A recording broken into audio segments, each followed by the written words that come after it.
PJNet.TV Part 2. It is 9:30 on the East Coast. It is Tuesday night, and that is the time reserved for Del Didway, and he is standing by in our green room. We are recording. We are broadcasting, streaming live on 9 social media destinations. Our chat room is waiting, and we'll switch to Studio 8 in 5, 4, 3, 2, 1. Well, gee, it's been a long time. Welcome back to PJNet.TV. I love Tuesday nights. And I love every night, to be honest. But Tuesday nights is special because it's a tradition. Del Didway was the first regularly weekly appearing guest on PJNet.TV, and we always look forward to having him visit with us. And it's always something, okay? But Del blogs at deldidway.com. By this time next week, I'll be able to put that on the screen. The new part is in for our computer that was causing problems, so we're limping along without a lot of the bells and whistles. But Del, we're the Indy 500 is going to limp along without the bells and whistles. About 500,000 of them will not be there. Yeah, it's kind of sad, very sad actually, very discouraging. But I'm happy for Zach. The kid I coached in 4th and 5th grade basketball is now he's in a great starting position. He's in the 6th row, 17th position, which is halfway because there's 33 drivers in the field. So it's a lot better than it was last year. And he had a shot at being in the top 10 last year, but a crash took him out on 25 laps to go. So we're excited for Zach, and he's hyped and he's excited about it. So, yeah, it'll be quite different without 700,000 people crammed into a little town in Indianapolis. And I won't have to get up at 3 o'clock in the morning. So, but I'll be watching it from my home for the first time in a long time. So where's the money going to come from? That all those, when you have 500,000 people, I mean, just do the math. Well, at $10 a piece, that's $5 million. Oh, tickets ain't $10 a piece. Well, what are they? I don't know what they are because I don't. Then they might be $10. How do you know? I think to get the worst view in there. To be in the stadium, I think you're looking at about $75 to $100 just to get in there, and then you got to pay a lot for parking, and then there's a lot for souvenirs and food. So I think the average fan, I'm going to guess, is going to drop about $300. But that's one day. That's one day. Typically, it's for the whole month of May. People are there. Oh yeah, the time trials. I used to go to those. Yeah. So you're looking at, and if you want the big suites and the really nice view that I have, which I don't have to pay for, but I have one of the best views on the track. So I can't imagine what people pay for that. But I don't know where the money's coming from. I think some of these folks, Penske and some of the and the Andretti's and the Foyts probably have some reserve, but I don't think they could do this every year. Mm-hmm. But I don't know where the sponsorship money is going to, because the sponsorships rely on ticket sales and concessions and percentage wise, and right. I mean, that's a lot of money that's missing. No, yeah, there's been already a lot of businesses have reported they have closed their doors for good because they depend on this race in this month, and no fans means no business, no hotels, no restaurants. Because typically the hotel room I've stayed at in the past.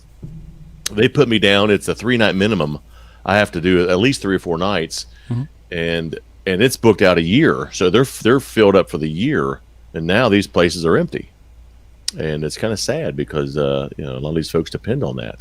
So, do you all up there do like we do in Florida and put about a 15% bed tax on hotel rooms? I don't know. I don't know. We do. When you get that quote, it's $109 plus tax. Yeah. Well, the tax is substantial in Florida. Yeah, well, it makes up for the no income tax. But so we're excited about Zach's his starting place in the race. But my blog dealt with a lot of things I'm going to miss about not going this year. and I'm going to miss going to the chapel service on race day. Mm-hmm. I've done a couple of blogs about that. It's kind of fun. I'm going to miss my friend George. We always meet up. George Delcato. He owns Kingdom Racing. We're friends now, and I always meet up with George and his wife, and we meet up about 5:30 in the morning because I'm in there like at 4.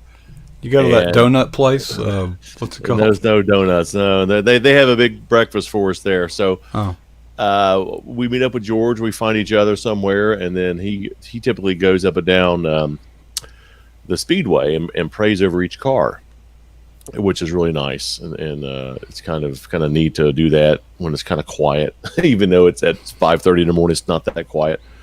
But that's fun. I'm going to miss that. I'm going to miss, all the excitement. I'm going to miss talking to Zach. I always go in to see him on race day. I see him prior to the race, but I always go in on race day and chat with him for, 40, 50 seconds and just see how he's doing. And he's always excited. He's always ready. So I'm going to miss that.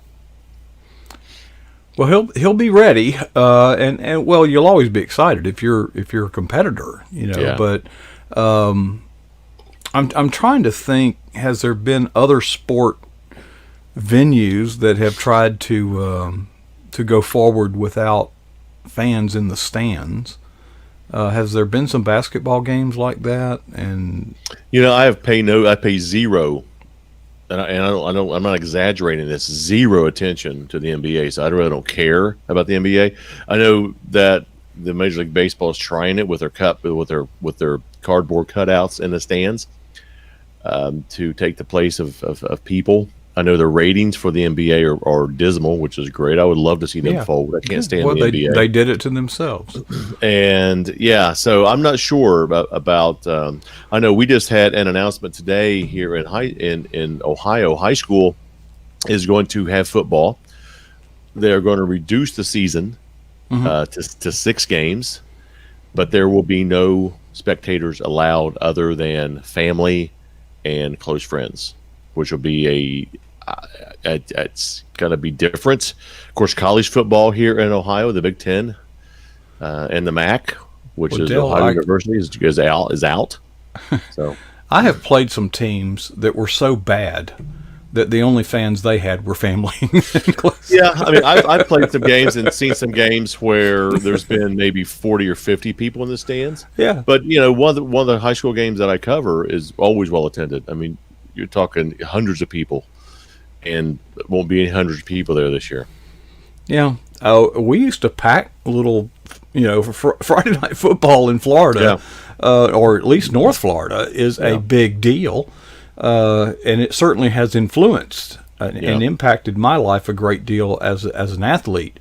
The support of those fans. Of course, now things have changed, Del, because if we would have done what some of these players are doing today and face the crowd and start doing all this, no, I know that would not happen, or it would happen twice, your first and last time, and you would not be playing anymore. But I do remember on the way into the game, coming through that gate, the fans and the way we were treated after the game, and the booster club and the steaks and they were just so good to us. Why are we doing cardboard cutout fans? I mean, I truly don't get this. I believe it started out as a joke, but it also makes for the TV angles, it makes it look like there's fans in there, so people tune in. It's kind of a talking point. It's kind of a gimmick. That's what it is, to make them feel like there's people in the stands. But it's always just in the view of the camera, so it looks like there's people in there. So you tune in the game, all there's people in there, gives you something to joke about, to laugh about. But it's really asinine. It is totally dumb. You can do all that without the cardboard cutouts, okay? It's stupid, I know. Everything that you see here is not real. Dell's real, I'm real, that's about it. Everything else is digital. It isn't imaginary. All the people out in the chat room are real. And I got to say hi to Tammy in Georgia. Hi, Tammy. Thanks for being there. Thanks, Rachel, Monty, Steve, everybody, Becky, Ben, Barbara, and I got some folks sent me notes. I have Amy is listening to Dallas. I have Andy in Nebraska. Hey, hi to him. Rob in California. Olive's back in Tokyo. Malika is in Algeria. And then, of course, Tammy in Georgia. I said her name twice. And I didn't get a chance to see her when I flew into Atlanta Thursday because I was in and out. Flew in. Oh, tell us about that trip.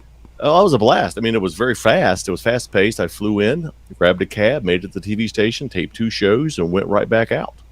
So it was in and out. I mean, it was no time to really do anything. I didn't have a lot of time. They didn't have a nice green room for you like we provide? Oh, yeah. Yeah, they did. Actually, they did.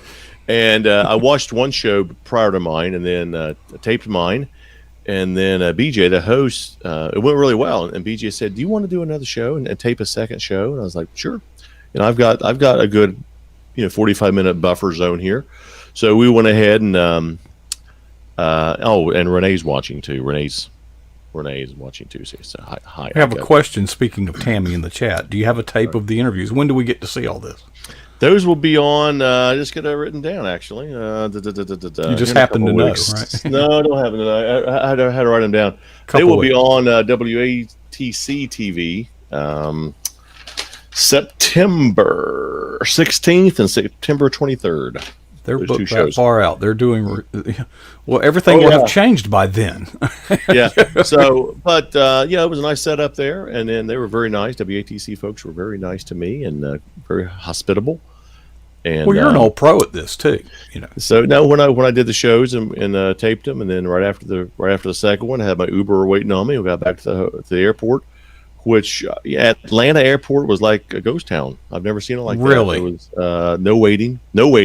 I've been in that airport maybe half a dozen times.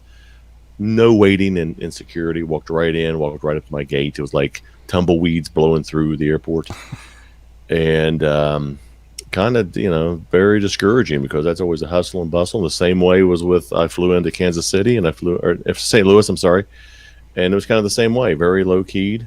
And my flights, because of the craziness of people freaking out, there were 164 seats on my plane coming back, and I had 44 people filled. So today, I mentioned that Ohio made the announcement that they're going to have football.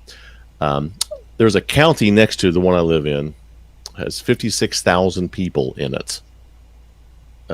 56,200 and something like that. Just say 56,000.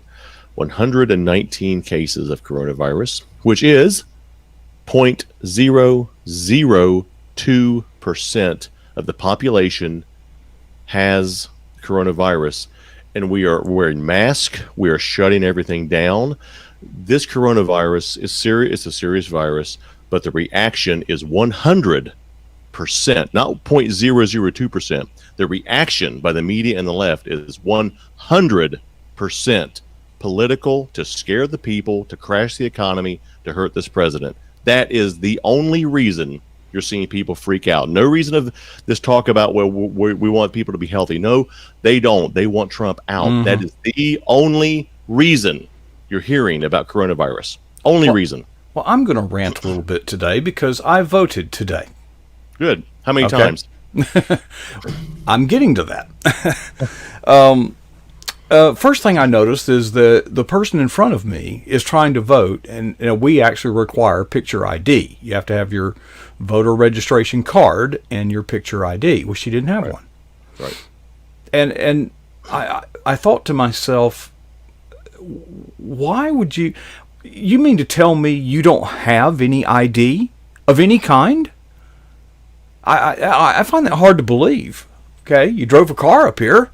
Yeah. Hello. I just found it odd. And of course, now one of the persons working it, they escorted her off to a side room where they could kind of deal with it. I presume that they were going to try to get a provisional ballot, that she could vote as soon as she produced. But I just found it odd. There's only 4 people in this whole thing, my wife and I and 2 others. And wouldn't you know, somebody's there trying to vote, claiming not to have any form of identification. None. The next thing that I noticed is, you have to color in the little dot with a pen. Well, you have to keep the pen now. You can't give the pen back. They won't take the pen back. No kidding. Yeah, you've touched it. You see. Ooh, Well, you got the heebie-jeebies, the cooters or whatever. Okay, now, so I'm signing in with my name, and I noticed my daughter's name, Shelby, is right under mine. Mm-hmm. Well, she's in Ohio. Mm-hmm. And I thought to myself, all that I would have had to do is request a mail-in ballot, and I could have voted for her. Still time. And I was talking to the guy working there. I said, "Do you realize how easy it would have been for me to have my daughter request a mail ballot that would have been sent to where she used to live, where I live, and I could have filled it out and mailed it in and voted on her behalf without her consent, really?" He said, "Oh, but that's mail fraud, and there's people in jail, for that." I said, "Sir, I don't really believe there is, but if there is, for every one in jail, there's 1,000 who got away with it." Yeah, they're all Democrats. Go figure. My opinion. But that is how easy it would have been. Yeah. Yeah. So that's why some people are good at cheating. That's why they want there's such a big demand now to mail in the votes, which is ridiculous. They're out there protesting. They're saying that we ought to mail in the votes because of the virus. Yet the Postmaster General had his house bombarded by a bunch of thugs who are out in mass, and if they can get out in mass and protest, by golly, they can go show up at the voting polls and vote. Sure. So you can do anything. You can do anything but go to church. Yeah, vote. Yeah, just things that sane people do. Yes. Yeah. They anyway. Oh boy. So, all right. So the Indy 500 runs exactly what day? I keep thinking Mother's Day, but that's early. It's the Sunday of holy cow, Memorial Day. Is it Labor Day? It's not Labor Day. It's Memorial Day. Memorial Day weekend. Okay. Yeah, it's always Memorial Day weekend. So in May. In May. Yeah, because I remember Mother's Day. We used to do the time trials, and it would interfere with Mother's Day. I'd be out of town for Mother's Day. So this is the 104th running, I think, and so great event. So it's hopefully, I don't know I hope they're back next year in May. I hope they're back to normal next year, and I don't think they can sustain another year of no people coming in. I know a lot of businesses can't. I know a lot of businesses here in Columbus, Ohio, close to Columbus, Ohio, are going to fold because there's no Buckeye games this year. And, fortunately, there's going to be high school football, but again, no fans. It's going to be bizarre. Yeah, that won't have the economic impact when you start taking away the hotels, the travel, the meals, Well, I don't know, Mark, because I worked our high school's concession stand. My wife and I, we organized it for several years, and I noticed what our little concession stand brought in, and it was a lot of money. Really? Oh my goodness, we would have how many people? Maybe I don't know, maybe 3,000 or 4,000 at a high school football game. Really? And I know what we would bring in. And our school is small. It's a small school. So you get some of these, Cincinnati Moeller schools that are massive, and you get Massillon, which are bigger than some colleges. You bring in a lot of money to the school. And so when that's without, you got 6 home football games, brings in several $1,000s that helps fund the other sports. Yep. So football, it is the money maker, and that money winds up being lost in baseball and basketball. Other games. There's been some colleges already here in Ohio have already done away with, not canceled. They've eliminated like baseball. I know Bowling Green, Ohio. They're a Division I school. No more baseball. I mean, they just can't do it no more. So you're going to see things like that happen, and you're going to see the economy hurt, and you're going to see jobs go away, and you're going to see people on the unemployment line and relying on the government, and that plays right into what the liberals want. The liberals want total collapse. Well, and they want us dependent upon. Yeah. I'm going to have to stop on time tonight. I actually have an appointment coming up soon, but that's not all that's going on in your life. You've got life goes on. Books are being published. Yeah, we're right in the middle of 3 launches: Michigan Motivations, Alabama Believer, Auburn Believer, and those are going really well. And so we're doing some more promotions. We have hopefully the Florida conference coming up here in October, and then be popping down to Blue Ridge for a day or two and visiting some folks there. So we've got a lot of things going on. It's a lot of fun. I mean, I wouldn't trade it for anything right now. So appreciate your time. Appreciate everybody being out there in the chat room and taking time, because I know time's valuable. And if we can't refund your time, right, you give the money back. You can give your money back, but time, that's an investment. Yeah, and I appreciate everybody reading, taking time to read my blogs, and when they can. Today's was a little different because it dealt with the 500 and what I'm going to miss about the 500, but also things that if we're not careful, we can miss. We can miss, if we can miss God's plan for our life if we're not careful. And that's one way you can do that is by having like a predetermined outcome in your mind, what you want to do, instead of listening to what God eventually wants you to do. Because like I said, I searched for years, and then at age 50 it's finally revealed to me. And so had I tried to make it myself, probably wouldn't be doing it right now. So don't do it yourself. Don't force something to happen. And and if you don't talk to people and you don't ask people to pray for you, and then you also won't get it. If you avoid seeking counsel and seeking prayer, then you will miss God's plan for your life. Well, Dale, I heard those words as a young person so many times and ignored them, but today that's what I'm telling younger people who ignore me.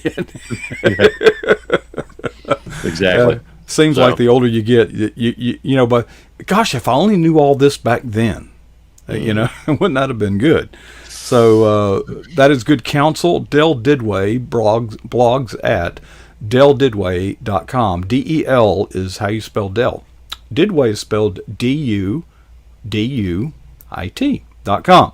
And by this time next week, I hope to be able to put that on the screen. But Del, thanks for taking your time to share with us. We always enjoy not only your blogs, but your persona right here on the stage, because you have never disappointed us, Del, and we appreciate you, and we look forward to doing this again next week. See you next week, Coach. Del Didway right here on pjnet.tv. Folks, it is happening, and it's happening fast. We have got appointment after appointment after appointment being set up.